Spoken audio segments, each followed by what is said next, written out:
Numbers 12 verses 5 to 8, the excerpt says, "My servant Moses is not so, who is faithful in all my house. With him will I speak mouth to mouth, even apparently, and not in dark speeches. And the similitude of the Lord shall he behold. Wherefore then were ye not afraid to speak against my servant Moses?"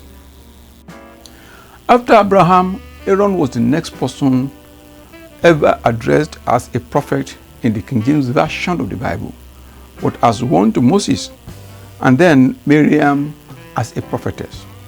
In this particular chapter of the book of Numbers, Moses was not regarded or addressed as a prophet. Rather, he bore the similitude of the Lord according to verse 8.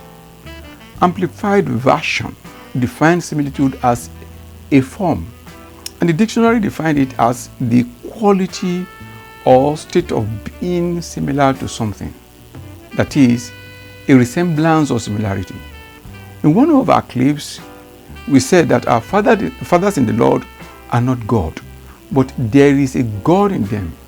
Numbers 12 verse 8 then says, "Wherefore," that is, with what they bear, the similitude of the Lord, "were you not afraid to speak against my servant Moses?"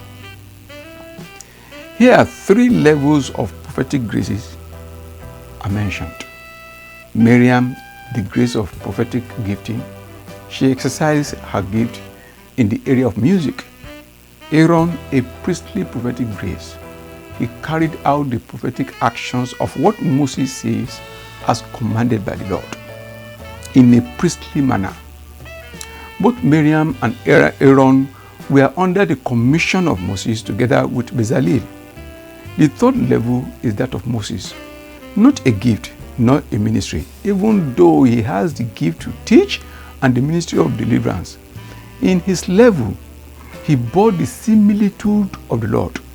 Moses was placed in an office. He represented God in a position. When you study the ministry of Moses quite well, you will see that he related mostly with angels at different levels as God. That similitude of the Lord makes the difference. He occupied the position of the commissioned. The transaction between him and God was not in dark speeches. He was given his job description clearly, evidently, and directly. Moses did not receive the word. He received the voice of the word, just as spoken of the angels in Psalm chapter 103, verse 20, which commissioned him. He bore the similitude of the angels in the camp. You can't pray yourself into such position.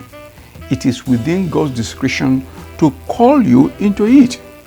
This is the level our fathers in the Lord are. It is not about their pasts. It is about the God in them. If you grew with them and you think you could hold on what you know about them in the past, you will be exposing yourself to over-familiarity syndrome, which Satan can take advantage of. Many of them experienced disappointments and betrayals, not from those far from them, but those who are at one time or the other were close to them, especially those who claimed the beginning of the commission with them. I am saying this just to call our attention to little pitfalls we take for granted.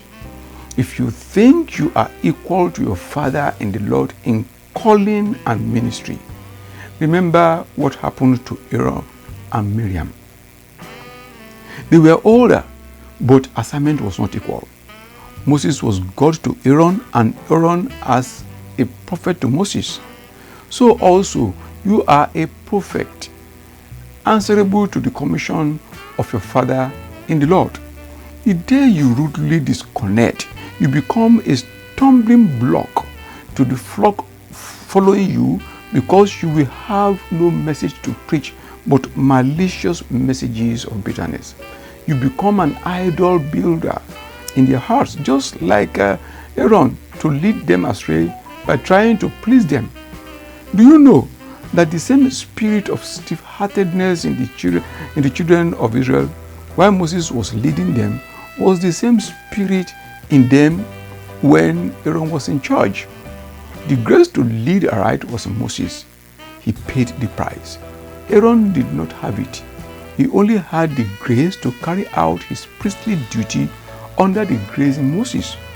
Aaron was subjected to Moses' calling, but Moses was chosen for the work. Aaron was selected to work for Moses, but Moses was sanctified for the work. Aaron was to wait for instruction. Moses was to give the instruction. Aaron was ordained for the work, but Moses was chosen into the work. Moses had the pattern, otherwise known as the blueprint. Aaron and others like Bezalel only had the gift or authority to work the pattern. There's a difference between you seeking for power by fasting and to be chosen and be empowered for the work. Moses did not fast for the work. There was no likelihood he even knew or believed in that God. According to church history, he remarked to the Hebrews that if that God was with them, why were they in bondage?